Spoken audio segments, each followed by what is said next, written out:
Take Off Your Shoes, a Borneo Story, Chapter 23 of Eat Well, Move Well, Live Well, 52 Ways to Feel Better in a Week by Roland Galina. I've always had super wide feet, and as a pre-internet kid, it made shoes that fit really hard to find. When I was a little boy, my father worked on a long-term project overseas, so my family and I got to go and live on the tropical island of Borneo. Somehow, on one of the many layovers en route to the island, I lost my one pair of shoes. It was impossible to find shoes in Borneo that fit me, and as I wouldn't wear flip-flops, I took to going barefoot everywhere. At first, it was a little tough, but after a few weeks, I was running, jumping, and in my mom's words, walking over broken glass in my bare feet. Lucky me. My feet got to spend a year away from the sensory deprivation chambers that we call shoes. My feet got to grow as nature intended, and grow they did, bigger, stronger, and more nimble. After my barefoot year, my feet were tough and strong, and I was faster than the neighborhood kids were in their sneakers.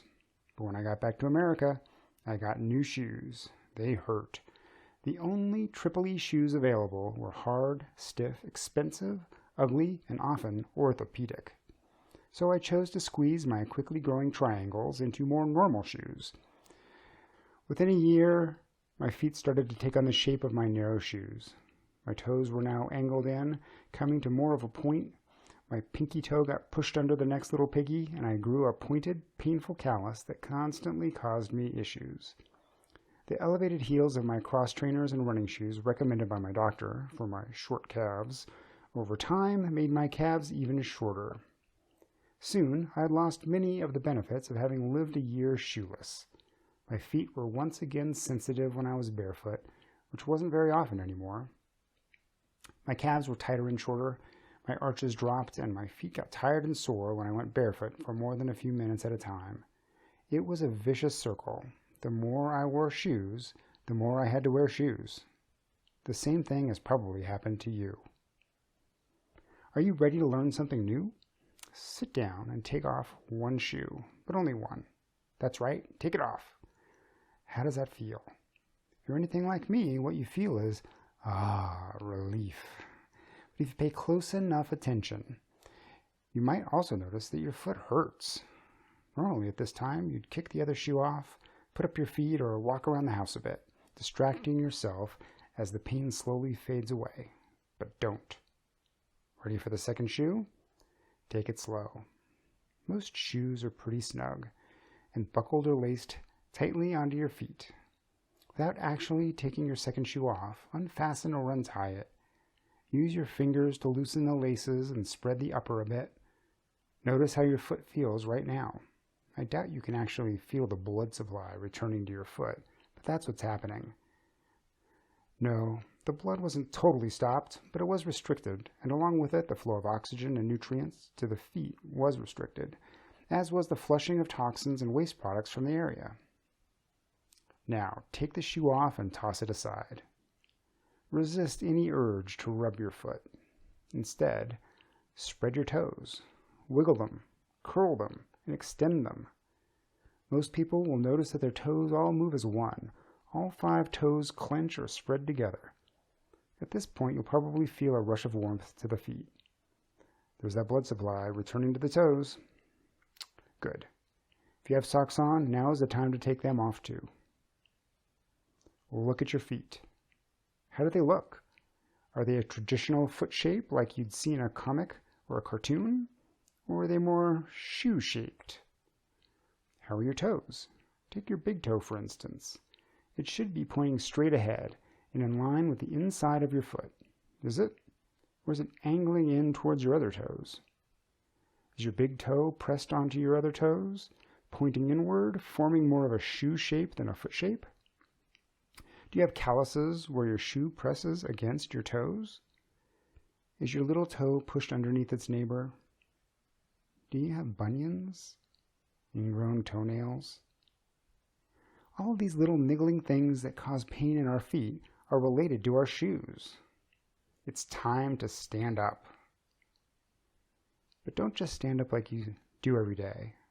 Pay close attention to the feeling in your feet as you stand up, and put that first weight on your unbound feet.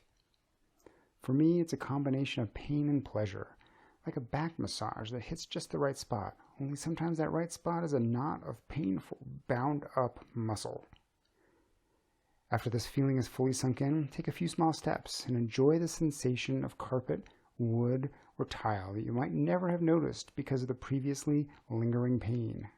Feel free to sigh if you want to. I'm the lucky one? I think that my year of living shoeless helped in ways that I'm still benefiting from today. First, I remember how great my feet felt during that year of no shoes. Actually, I only remember because of the pain I started to feel when I was lucky enough to get shoes again. Second, my feet had a whole year to develop during their critical growing period. Feet, like the roots of a plant, grow to fill the container in which they live. As an adult, I've started to go barefoot as often as possible. Sure, my feet aren't growing anymore, but that doesn't mean I should keep them in a container. There are 19 muscles, 26 bones, 33 joints, and over 100 ligaments in the tiny space of your foot. All of those things are meant to be flexing and moving freely whenever you walk or run, not compressed and restricted by a shoe. Feet contain over 200,000 nerve endings, are an important part of the complex network of information gathering, telling you where and how to move. You might have heard the term proprioception before. It refers to the awareness and perception of one's position in relation to the things around us. A shoe restricts that by forming a barrier between our foot and the rest of the world. When you take off your shoes, you get both short and long-term benefits. In the long run, better proprioception leads to better movement, and better movement leads to more movement. Movement done better. More movement, with better movement quality, leads to many long-term benefits, including better balance and increased confidence in one's own ability to move, which in turn leads to a decreased risk of falling, a lower chance of fractures, and more independent life in later years. By taking off your shoes, you allow your feet to move like nature intended. Take a load off your ankles, knees, back, and neck. Some conditions that seem far from foot health, like pelvic floor disorders and migraines, will be rooted in your shoe choice. If you're an athlete, you may greatly benefit from improving your foot mobility, which will help you ground and explode better for squats, lunges, jumps, and sprints. Set your feet free. Take off your shoes when you get home. Yes, it seems obvious, but you'd be surprised how many people leave their shoes on from morning until night, only taking them off when they get ready for bed. To remind yourself to take them off, set up an area at the front door where you can take off your shoes as soon as you get home. Stop wearing slippers in the house. Although slippers are rarely as constricting as shoes, they are still providing too great a barrier between your foot and the floor. If your feet are cold, wear socks, even if you need socks with grippy dots on the bottom. Yes, they do have them for adults. Check our resources at EatMoveLive52.com for some sources. Errand shoes. If you need to go in and out of the house after you get home, a pair of slip-on loafers is handy to have around. Just don't get into the habit of leaving your shoes on all the time. Let your kids go barefoot. Yes, one day they'll have to wear shoes, but until that day, let their feet grow naturally, get strong, and keep the mobility and dexterity that they were born with and meant to have. Hard floors? If you have a kitchen with hard floors, like wood or tile, then standing to cook and clean can be fatiguing. A slip-resistant mat or rug can help during your transition from fully shod to shoeless. Take it slow. You don't have to transition to living shoeless overnight. If you're always in shoes, try to go barefoot or in socks for a few hours a day at first, then slowly transition to longer periods until you can do it all the time. You can do some of this in the house, but also outside in the yard, at the park, or the beach. Discomfort means you're going too fast, and you need to take a few steps back. Listen to your body and pay attention to the signals. A foot exercise to rock your world. We teach our clients that stretching the calves is like brushing your teeth and flossing.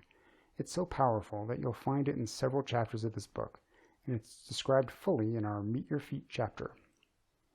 Katie Bowman, author of Every Woman's Guide to Foot Pain Relief, says that the calf stretch is the biggest bang for your buck exercise you'll ever do as part of a daily routine.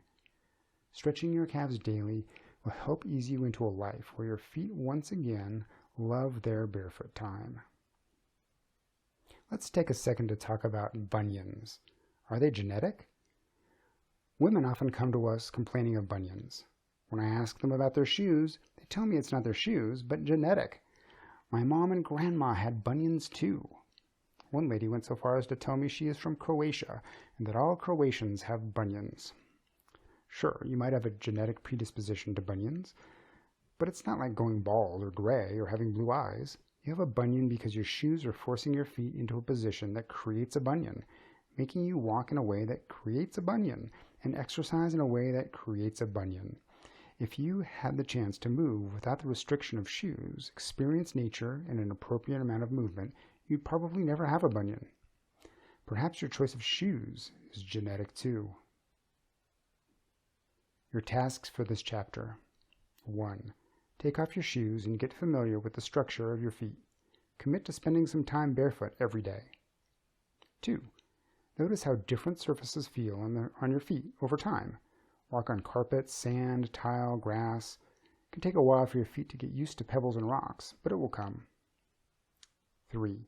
Stretch your calves. Remember the calf stretch from Meet Your Feet?